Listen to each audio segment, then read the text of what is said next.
최근에는 채권 개미라는 신조어가 생길 정도로 개인들의 채권 투자 규모가 상당히 많이 늘어나고 있고요. 주식만 투자하고 계시다라고 하면 여러분들 현재 투자에 뒤처지고 계시다. 다만 이제 어떤 채권을 사고 어떤 채권을 팔 거냐, 이제 이 부분이 중요한데, 제일 좋은 투자 방법은 채권 ETF를 투자하는 방법이거든요. 만기가 정해져 있지 않습니다. 오늘도 만기가 10년짜리고 1년이 지나도 만기가 10년입니다. 계속 10년 만기가 맞춰지도록 채권을 편출입하면서 계속 이 10년짜리 만기에 해당되는 그런 경제적인 효과를 만들어 주거든요. 그냥 그 자체로 가격 변동 위험이 계속 존재하는, 가격 변동 위험이기도 하고 가격 변동의 기회이기도 하겠죠. 적극적인 투자를 생각하신다면 채권 ETF를 통해서 투자를 하는 게 조금 더 공격적인 투자 방법이다.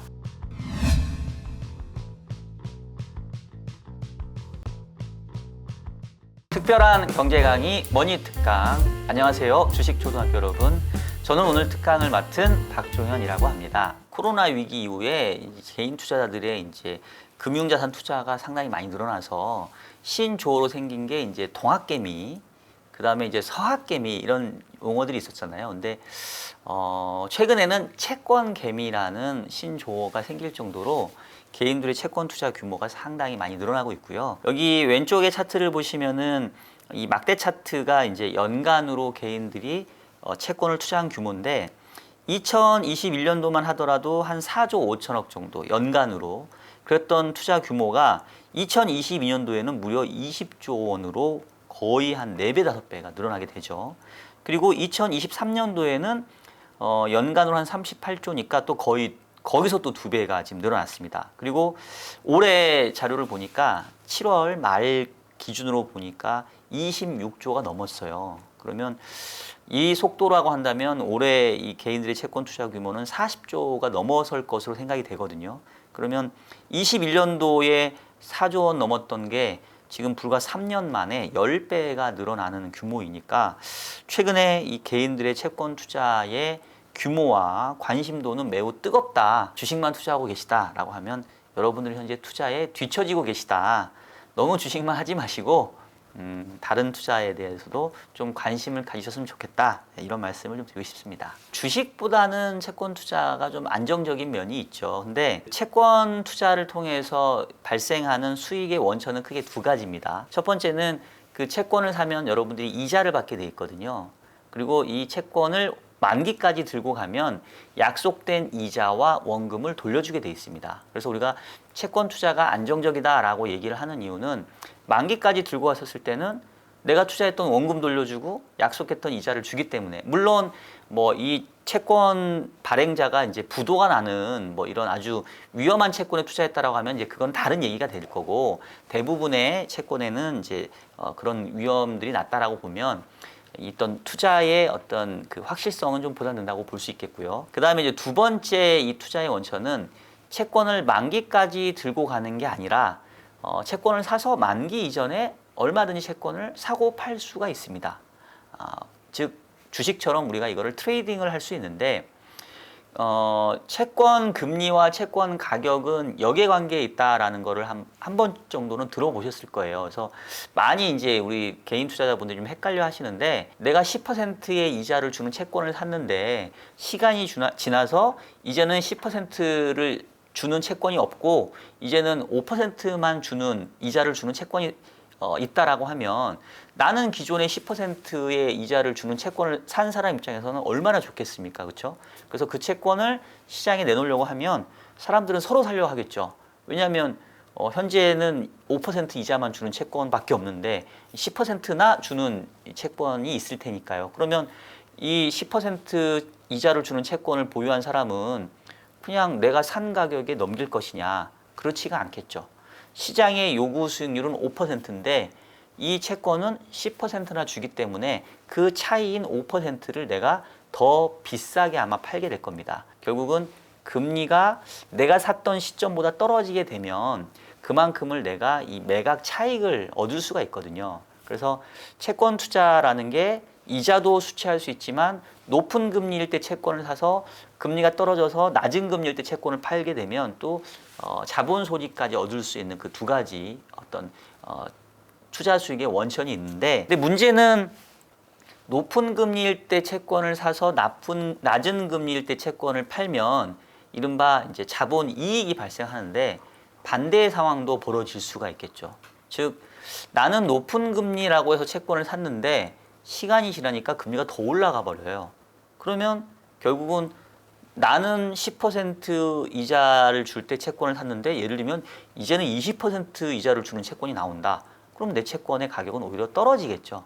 그런 경우에는 오히려 매각 차익이 아니라 매각 손실이 발생할 수 있거든요. 그래서 결국은 여러분들이 채권 투자에 대해서 안정적이기도 하지만 때로는 이렇게 가격 변동에 대한 위험이 있기 때문에 이 가격 변동에 대한 위험을 잘 이용을 하시면 더 높은 수익을 얻을 수도 있고 또는 채권 투자도 손실을 볼 수 있는 위험도 있다. 이 두 가지 양면성을 다 좀 아시고 투자를 하시면 좋을 것 같습니다. 여러분들이 요즘은 이제 아마 옛날에는 뭐 객장에 뭐 직접 가서 우리 흔히 얘기하는 뭐 중개인 브로커 통해서 주식 주문도 놓고 이런 때가 있었는데 지금은 거의 HTS 또는 MTS 여러분 핸드폰으로 이 주식 주문을 많이 내실 텐데 채권도 마찬가지입니다. 여러분들이 거래하는 증권사의 이 MTS의 카테고리를 이렇게 잘 살펴보시면 주식을 거래하는 창도 있지만 채권을 거래하는 창도 있고 채권을 주문하는 창도 있습니다. 그래서 여러분들이 거래하는 증권사에서 어떤 채권들을 이렇게 사고 팔 수 있는지 리스트를 보여주니까 이제 그 리스트를 보아가면서 내가 나에게 맞는 채권은 이제 요거다라고 하시면 얼마든지 여러분들이 직접적으로 채권을 사고 팔 수 있기 때문에 지금은 그렇게 투자가 어려운 상황은 아니다라고 보시면 되겠고 다만 이제 어떤 채권을 사고 어떤 채권을 팔 거냐 이제 이 부분이 중요한데 크게 보면은 채권의 종류를 우리가 두 가지로 구분을 할 수가 있거든요. 하나는 만기가 짧은 채권과 만기가 긴 채권. 그러니까 예를 들면 뭐 1년짜리 만기 채권도 있고 10년짜리 만기 채권이 있는데 만기가 짧은 채권과 만기가 긴 채권의 차이는 금리가 똑같이 변할 때 이 단기 채권과 장기 채권의 가격 변동은 조금 다르게 움직입니다. 왜냐하면 만기가 짧은 채권의 경우에는 금리가 변한다 하더라도 내가 원금을 회수하는 기간이 짧기 때문에 이 채권의 가격 변동이 매우 작아요. 근데 반면에 만기가 긴 채권은 금리가 변동했었을 때 내가 이 채권에서 투자한 원금을 회수할 때까지 기간이 많이 남아 있기 때문에 가격 변동도 상당히 크게 작용을 합니다.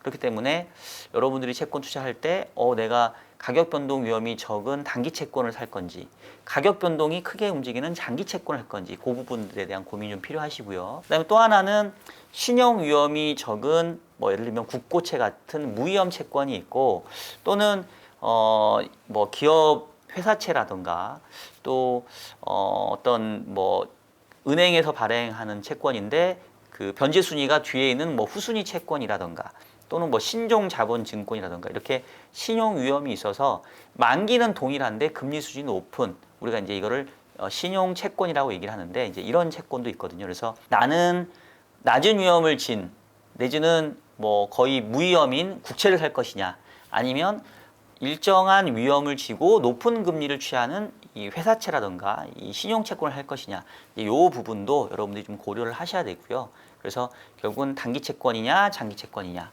무위험 국고채냐 아니면 신용채권이냐 요 네 가지 카테고리에서 여러분들이 어떤 좀 공부를 하시고 그 다음에 현재 상황에 맞춰서 어떤 게 좋을지를 좀 취사 선택하는 이런 부분도 좀 필요하다라는 걸 좀 아시면 좋을 것 같습니다. 앞서서 얘기했던 것처럼 이제 MTS나 뭐 이런 거 통해서 그냥 여러분들이 직접 알채권을 거래하는 것도 편하긴 한데 그보다 사실 제일 좋은 투자 방법은 채권 ETF를 투자하는 방법이거든요. 우리나라에 현재 이제 많은 여러 운용사들이 각각의 그 브랜드를 달고 ETF를 출시를 하죠. 뭐 예를 들면 삼성자산운용의 경우는 코덱스, 뭐 미래에셋 같은 경우는 뭐 타이거, 그다음에 한투는 뭐 에이스, 뭐 KB는 바뀌었는데 이름이 제가 생각이 안 나네요. 어쨌든 이렇게 운용사마다 자기 각각의 브랜드가 있고 또 각각의 브랜드의 이제 채권형 ETF도 많이 출시가 되기 때문에 여러분들이 제가 아까 얘기했던 것처럼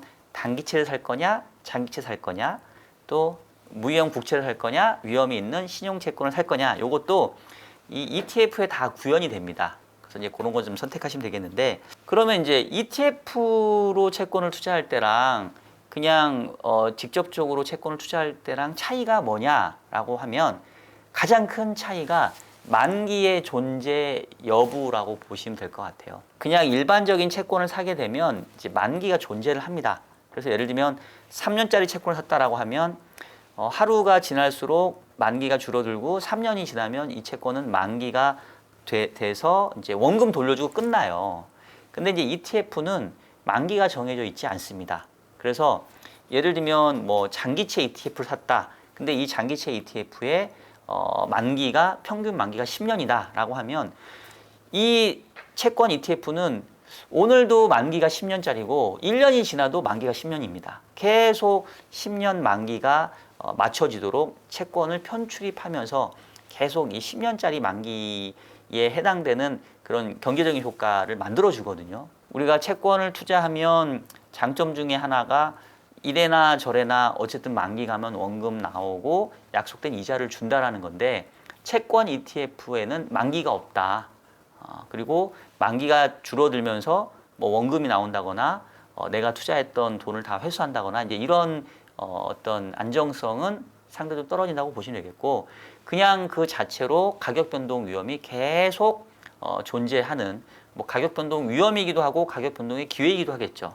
그래서 조금 더 여러분들께서 좀 적극적인 투자를 생각하신다면 채권 ETF를 통해서 투자를 하는 게 조금 더 공격적인 투자 방법이다, 이렇게 말씀을 드릴 수가 있을 것 같습니다. 우리가 주식 투자를 할 때는 이제 이른바 밸류에이션 그런 모델 같은 게 있잖아요. 그래서 뭐 이 기업의 PER이 얼마고 뭐 PBR이 얼마고 해서 이 기업의 주가가 적정 수준인지 저평가되어 있는지 고평가되어 있는지를 조금 손쉽게 알 수 있는데, 채권 시장에서는 안타깝게도 이제 그런 지표들이 있지는 않아요.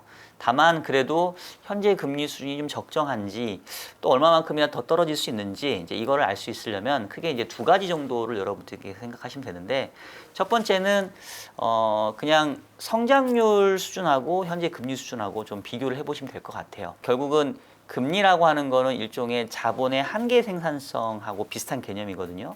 내가 한 단위의 자본을 빌려다가 이걸로 뭔가에 투자를 했었을 때 얼마의 수익을 낼 수 있겠어? 라는 게 이 자본의 한계 생산성인데, 결국은 성장률이 높고 낮음에 따라서 이 자본의 한계 생산성도 높아지고 낮아지고 하겠죠.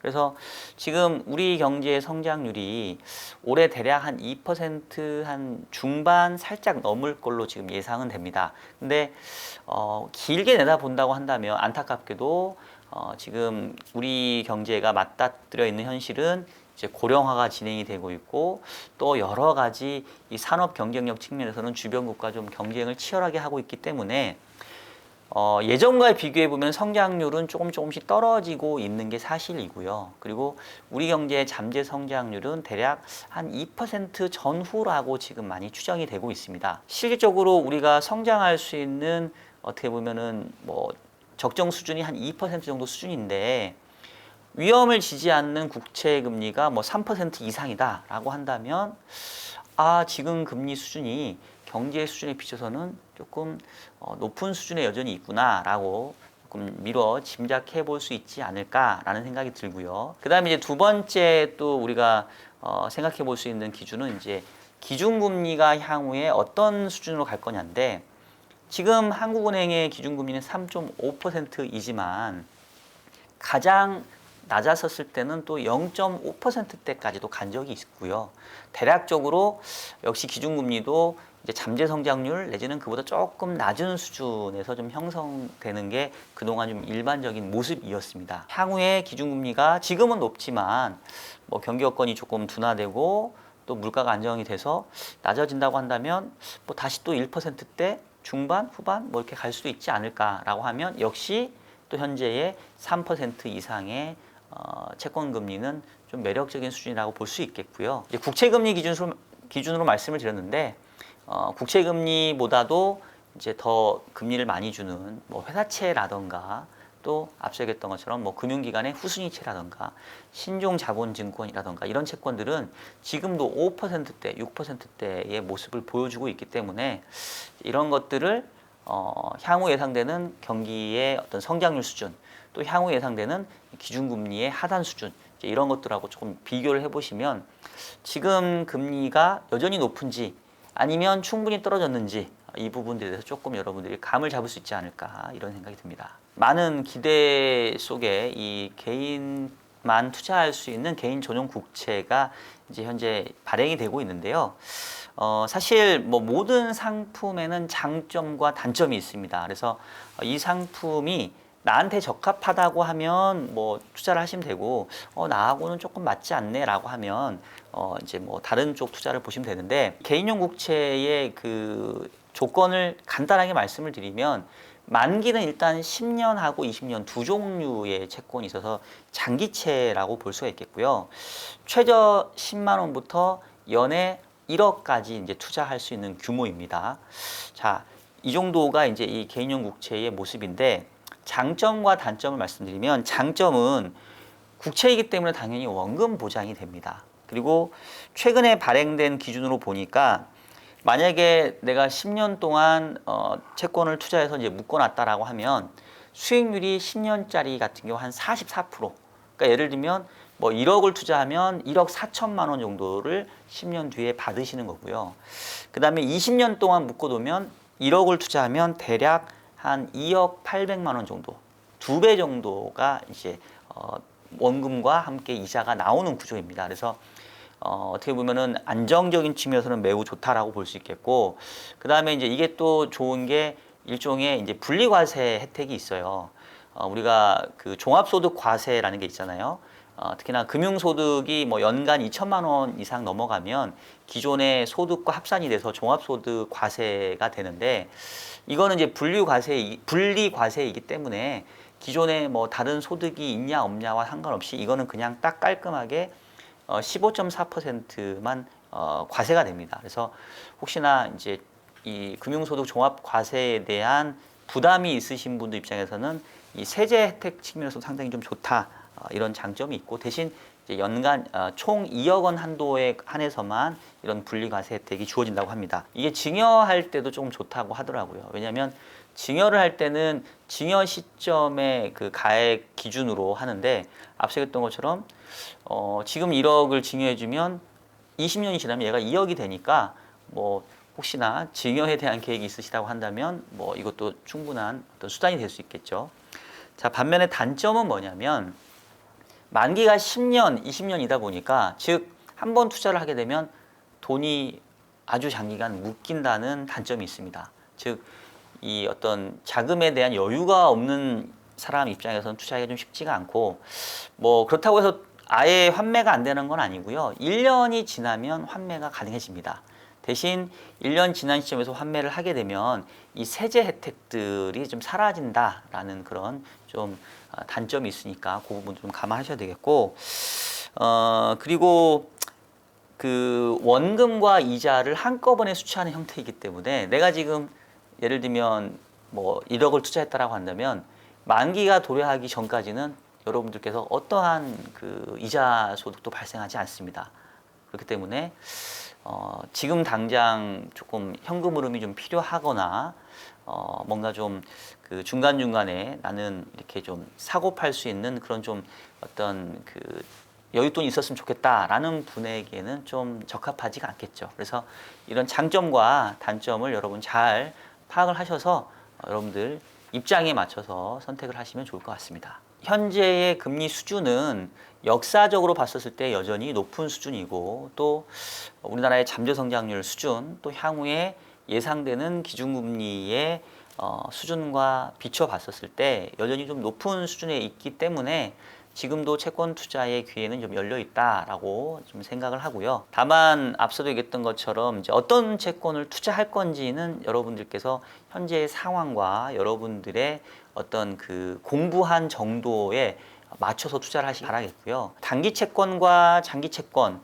또 무위험 국채와 신용위험 채권 이 네 가지 카테고리에서 어떤 거를 선택할지는 여러분들의 입장 그리고 여러분들의 공부한 깊이에 따라 달라집니다. 그래서 어떤 투자도 마찬가지이겠습니다만은 항상 공부를 하시고 투자를 하실 원하겠고요. 장기 채권은 현재로서는 향후에 금리가 하락할 때 가장 유망해 보이는 채권이기는 하나 예상치 못하게 또 금리가 올라가게 되면 오히려 또 손실을 볼 수도 있기 때문에 이제 그런 부분 좀 감안하시고, 또 신용채권의 경우에도 마냥 높은 금리를 준다고 해서 좋은 채권은 아니겠죠. 신용채권도 보면 등급이 정해져 있습니다.